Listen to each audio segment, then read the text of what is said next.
It's great to welcome Suzanne Yada, aka Little Spiral, a musician based in LA, to the podcast once again. I believe the last time we talked was like 2 years ago, if I'm not It mistaken.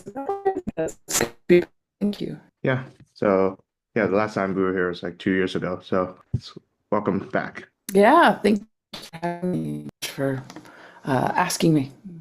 Yeah. So you have two songs being released thus far in 2025. One is Billboard, and the other is Tamagotchi. Yeah, we can discuss Yes. both of that. Right. But Yeah, I like to begin by asking you. So what are your plans for 2025?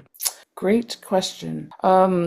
I musically, I have a couple more songs that I'm going to be releasing as part of this EP I'm calling Sad Girl Era. Mm, And I think it's an appropriate. I've been meaning to release this EP for years, but I think the timing was right now. And 2025 is all about leveling up and expanding the world of the Little Spiral Galaxy, as I like to call it. I'm also really excited this summer. I have an artist in residency, so I'm a songwriter in residence for an organization called Epiphany Space, and it's located in Hollywood, just a couple blocks from the Hollywood Walk of Fame. And we'll be having open co-working every Thursday, and I'll also be having live in-person shows, which is something I haven't had in a while.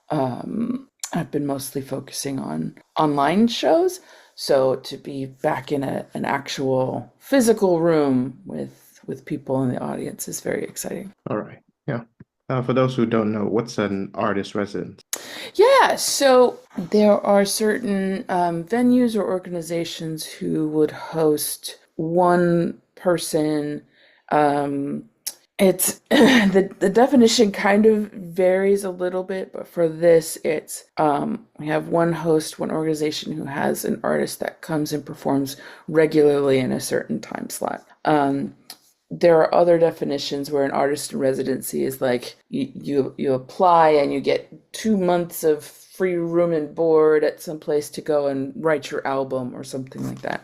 And this is more of the performance side. So an artist in residency, I take up residence at a venue and just regularly play music. I see. Yeah, I've heard the concept because yeah, Vegas usually hosts it. Like yeah, Oh, you have like certain big name artists, and yeah, they sign up for a couple of shows every day. I think for like a few months, yeah. only in Las Vegas. Yeah, it's popularized with Vegas, but it's kind of in lots of different areas, including big venues and small venues.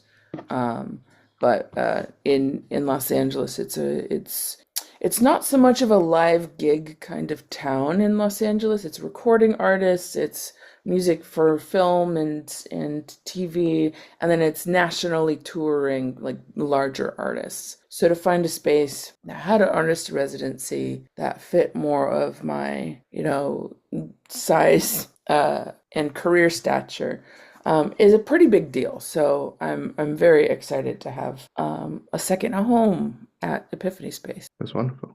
Yeah. So tell me about the title of your upcoming EP. Why'd you choose to name it that way? Yeah.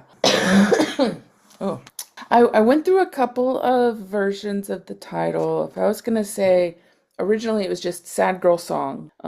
Just name it what it is. And then it evolved into Sad Girl Shit. And then I realized that Sad Girl Era was most appropriate because an era, there's a beginning that likely to offer than just sad girl songs. So originally, the premise, the idea of the EP came about because I kept writing these ballads, these sad girl, these sad girl. I put in quotes because it's kind of a popularized for these kinds of songs. And knew I had a lot of songs that were some of my favorite songs and some of the songs that my fans reacted to the most, the deepest. But my range, I like to have a diversity of songs. I like to have fast ones, I like to have poppy ones, I like to have weird ones, I like to have slow ones. I like it to be the map. But because I had this collection of ballads that were some of my favorites. And I also, because I'm working with and kind of networking with people who are more in the film and TV world who want to take songs like mine and put them into other opportunities, into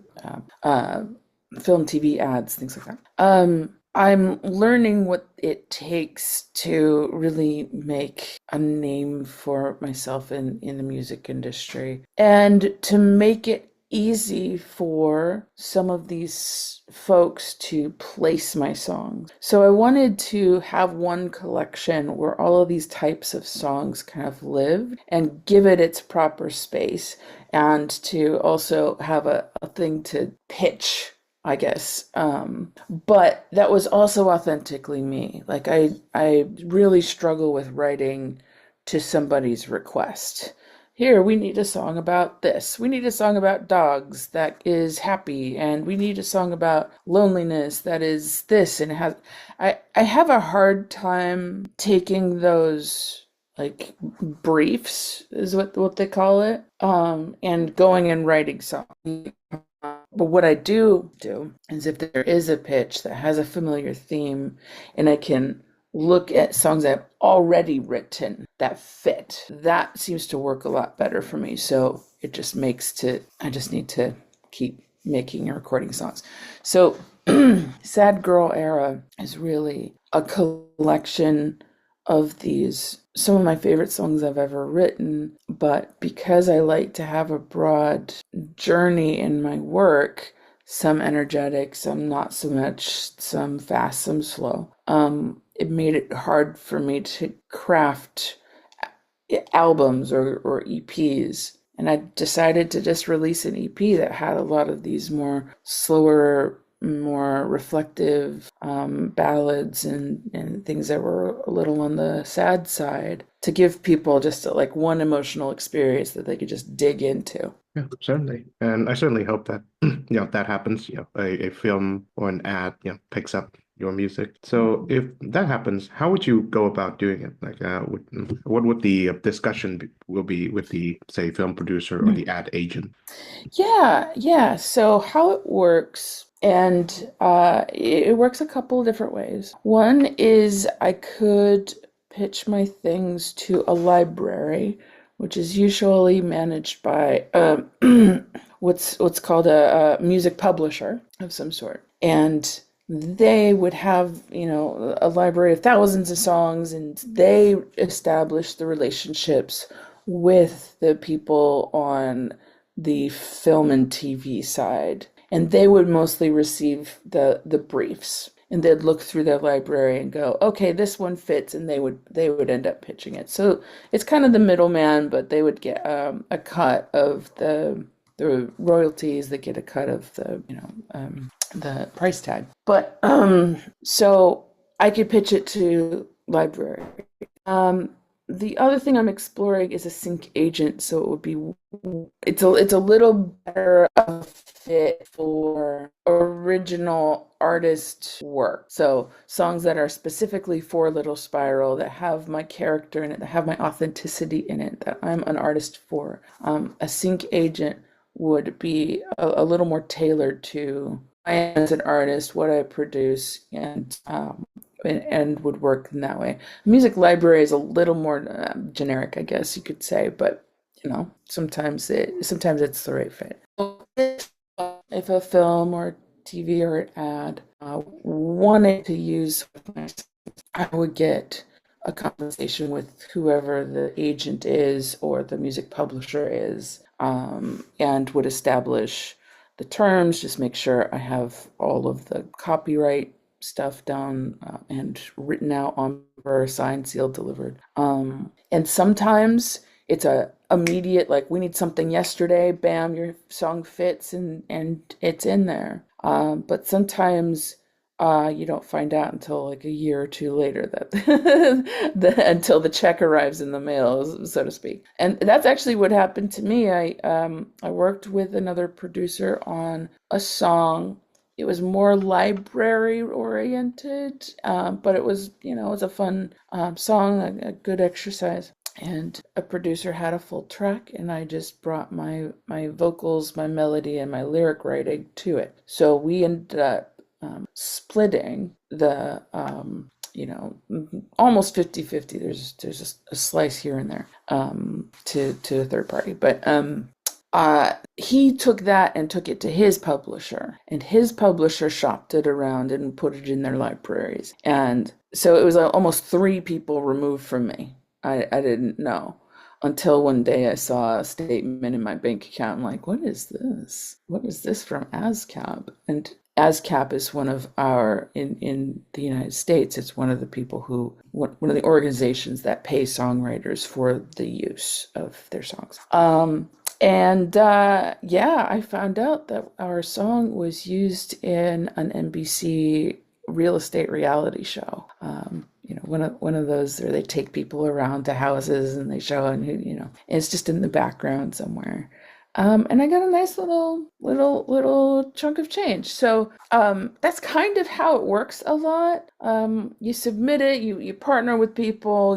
There's usually third parties involved, and in the music world, it's very relationship based, and who you know and who you have relationships with, it makes or breaks you. So I try and keep those relationships like open and authentic, and everybody who works on a song should be able to get paid through the use of that song. So it's kind of, I was just thinking about this the other day, like the music business is a legal business. I think people don't really realize that, because we're talking about copyright, we're talking about unique intellectual property, that in order to make money, like there's laws in the United States in particular about copyrights and about our right to be paid for our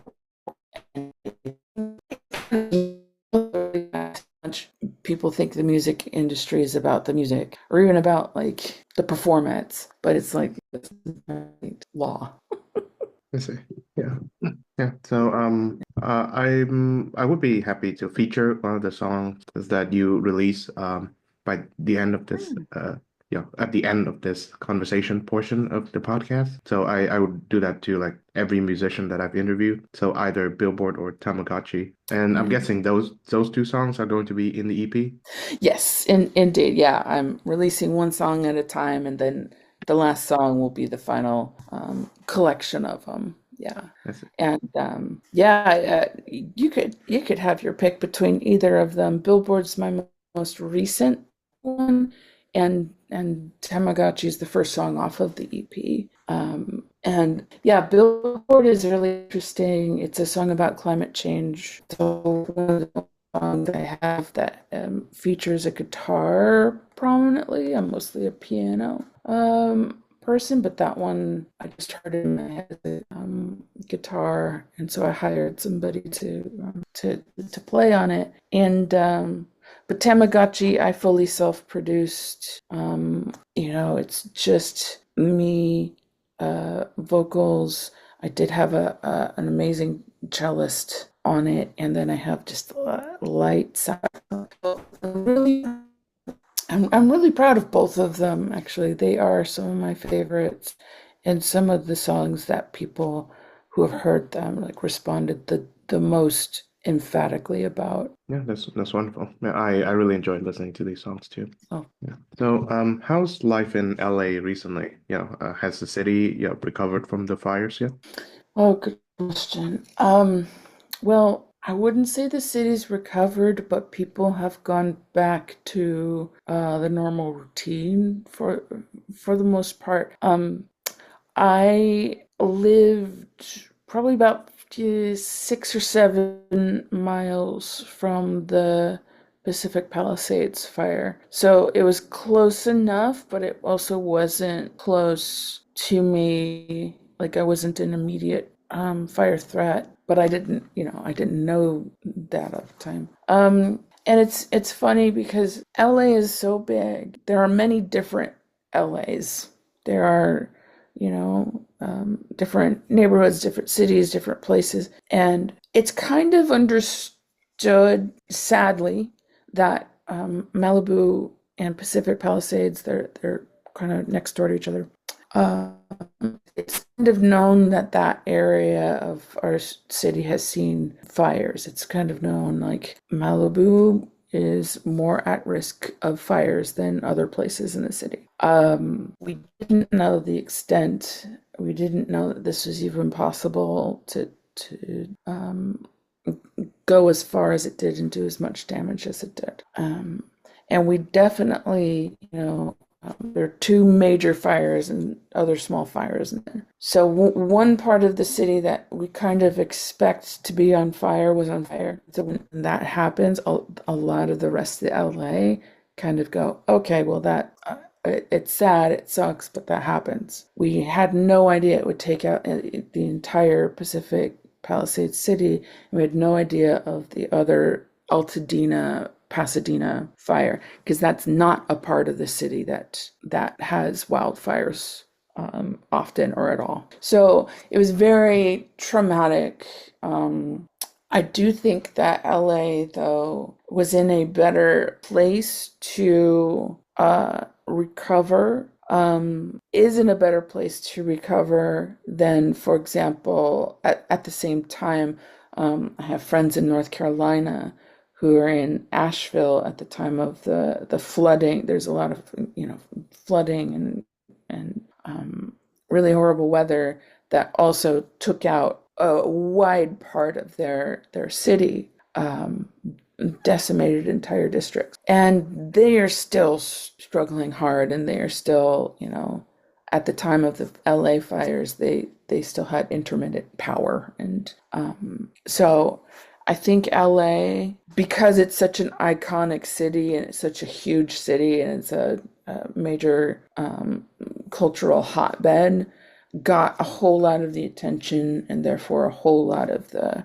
recovery resources, whereas some place like Asheville, North Carolina did not. So yes, we're kind of back to normal. The air quality is still it's always been crap. But I know I need to change the filters in my car because after every time it rains, I could still smell some smoke. So, we're recording now in May, and the fires happened in January. That's almost a half a year, and it's still lingering. And I do know of some people who lost everything, and they're still struggling to find a permanent place to fully land. And some people are choosing to wait until they can come back to their old neighborhood, and some people are leaving altogether. So we haven't fully recovered, and I know that the LA, where there's a lot of budget cuts underway, and just financially, it's one of the most costliest disasters in our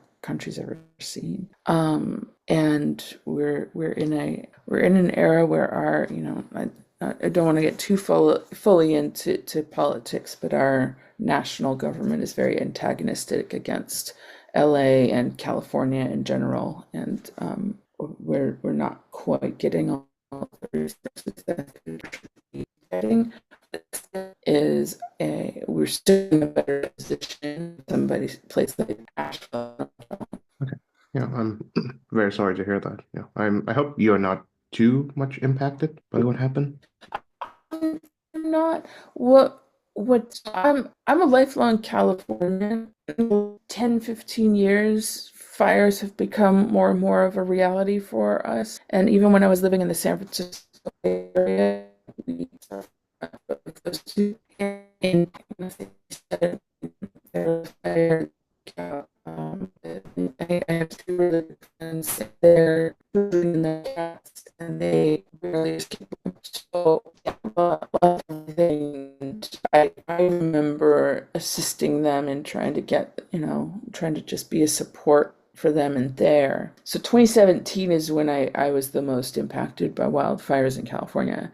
This year it was more of a shock. It was more of a, I did, clean up my house a bit, and uh, prepared a couch in case anybody needed to come and crash. And I almost had a couple of guests, but then they found other places. And so I feel like, even though I feel like my deeper experience with the horrible wildfires we have in California, that was 2017. This was like, oh, I know what to do. I remember this. I remember that. Like, I remember this. So I feel a bit back to normal, only because I don't have like close friends who lost everything, but I do have acquaintances and I have friends who are still struggling. So, and in any place that is open to like hurricanes and tornadoes and earthquakes, and like there's a lot of natural spot. So if we choose to live here, we gotta choose to live here and be here. Mhm. Yeah. I do hear that, a lot of like masters of recordings like were lost due to the fire, and they're like masters of like really well-known artists. I think Neil Young, I believe, was one of them. Yeah. And I know he happens to be a friend of a friend. But one of the producers for the Wicked movies Yeah. lost his entire, like, lost everything, lost all the recordings, lost everything. Had to start from scratch. And yeah, so there's a lot of history in like, in particular, not only music, but just like cultural, artistic history that was just gone overnight. And so you can't fully recover all that has been lost, but you can bounce back and build something new. Yeah, I certainly hope that it Los Angeles finds its way back. Yeah. Yeah, I think we have started on that path. Yeah. Yeah. Mhm. So, since you're making, sad girl music, who do you believe makes the best sad girl music, either, in the past or in the present? Well, I think the queen right now is Phoebe Bridgers, who's the first person most people think of when you say sad girl music. I think, and also like all of the Boy Genius, the Julian Bakers, and Lucy Dacus, all make their individual, like, really quality crafted sad girl stuff. I personally gravitate. There's a few songs from Billie Eilish that absolutely hit me in the feels every time. So oh gosh, uh, why can't I remember the name of it?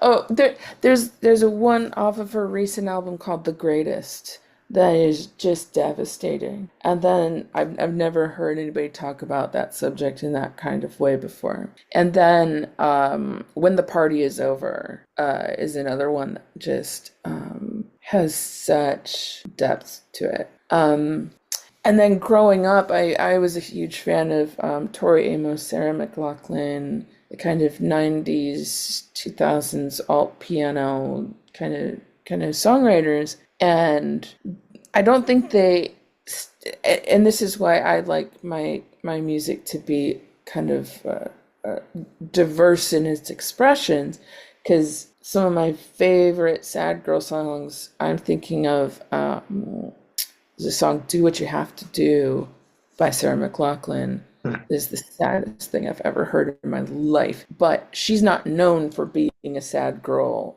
artist. Like, she has a more eclectic, she sometimes goes into rock and folk and some other things. But I think now, yeah, and I think now, like, Phoebe Bridgers is like the queen of it, and who I think of, who most people think of when they think of sad girls. Yeah, that's one.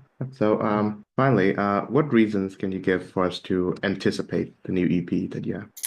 Oh my God. Yeah, well, if you hear the two singles that I have from the EP out, you may or may not notice a patterns of like isolation and loneliness. And I think that is an epidemic in our society. So the next song I'm going to be releasing is called Desolate, which is also very like taking that theme and really diving into it. like you'll hear hints of it. I kind of dance around it in both of them. But Desolate is straight up like addressing how when I isolate, when I kind of dig into my own like loneliness, I start to realize I may be doing it on purpose. I may be pushing people that I love away, and what that is like, and how can anybody want to be lonely is the question that I'm grappling with this thing. And as an introvert, like I sometimes I just need to be alone. But being alone and being lonely are two different things completely. So I think the other thing about the Sad Girl era EP is it's a math equation that doesn't quite make sense. But if you are sad and you listen to sad music, you somehow feel less sad. So it's like sad plus sad equals better. But yeah, because it's not about amplifying your sadness. It's about feeling less alone. That somebody else is kind of feeling these feelings. And I once heard a quote, I think from Tom York, who said, "I I oh gosh, um, or they'd be repressing everything, and I'd be very very alarmed if we had no sad songs to listen to and we weren't allowed to be sad. So especially in 2025 where there's a lot of political upheaval and economic worries, and for me, dealing with the fires and a very real threat of both climate change and just of being alive. I'm reclaiming my ability to just be sad for a fucking second. Like, can you just let me feel my feelings and just not have any judgments towards that? And I'm telling that to myself as well, because being sad and owning sadness helps to transmute it, but it also just like makes you feel like an actual human. Yeah, yeah, I could certainly understand. On that wonderful note, thank you very much, Suzanne Yara, for joining the show. Thank you so much. I really appreciate it.